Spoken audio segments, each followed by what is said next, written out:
खाता हूँ।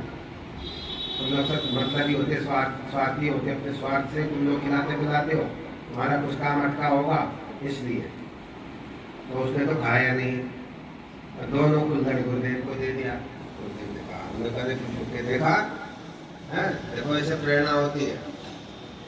तो वो कहते थे अगर दत्ता, देखो जो खाता है सो मरता है, जो सोता है वो मरता है। ये बात सही थी, क्योंकि जो अन्न खाने वाला है वही तो मरेगा। हमारा शरीर अन्न पर आधारित है, तो अन्न खाने वाला मरता है। देखता लोग अन्न नहीं खाते, वो मरते भी नहीं। तो योगी लोग हिमालय में हैं, वो हमारी तरह दाल रोटी थोड़ी खाते हैं, तो अपना प्राणायाम करते हैं। खिचड़ी सिद्ध है, कोई जड़ी खा ली, एक 6-6 महीने 7 साल की कोई जरूरत नहीं खाने पीने की। एक जड़ी का टुकड़ा ले लिया, 1 साल पर खाने की कोई जरूरत नहीं है। या देवरा बाबा खिचड़ी करते थे, प्रभु जी ने उनको सिखाया था खिचड़ी। तो ऐसे लोग फिर खाते पीते नहीं। तो अगरबत्ता कहता था गुरु जी से, देखो भाई, ना तो हम खाते हैं ना मरते हैं। जो खाता है वो मरता है, और जो सोता है वो मरता है। हम तो ना खाते हैं ना सोते हैं, सोता भी नहीं था। गुरुदेव कहते महीनों हम साथ में रहे, और वो सोते मैंने उसको देखा नहीं, ना खाते देखा ना सोते जी। आगरा में हमारा बहुत बड़ा आश्रम है, उसको सिद्ध गुफा कहते हैं। हम योगी राज अनंत श्री चंद्रमोहन जी भगवान महाराज के शिष्य हैं, और उनके गुरु थे महाप्रभु रामलाल जी महाराज। हम तीसरी पीढ़ी में आते हैं। हमारा आश्रम आगरा में टुंडला के पास में है, और बहुत बड़ा आश्रम है। हमारे यहाँ योग की शिक्षा दी जाती है। योग से शारीरिक बीमारियाँ दूर होती है।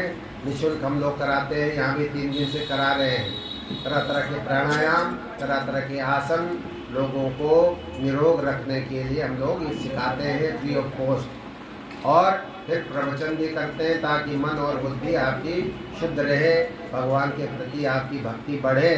तो गीता के माध्यम से हम योग को ही समझाते हैं। गीता एक योग शास्त्र है।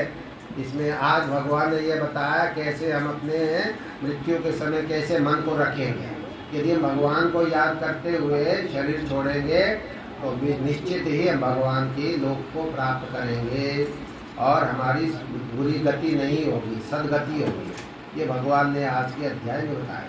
तो हम लोग जहाँ भी जाते हैं, हमारे दिनचर्या में अष्टांग योग होता है। कहने का मतलब शरीर को भी हम लोग स्वस्थ रखने के लिए उपाय बताते हैं, मन और बुद्धि को स्वस्थ रखने के लिए उसमें किसी प्रकार का टेंशन नहीं हो, अवसाद ना हो, परेशानी ना हो, इसके लिए सत्संग ही उसका उपाय होता, सहारा होता है।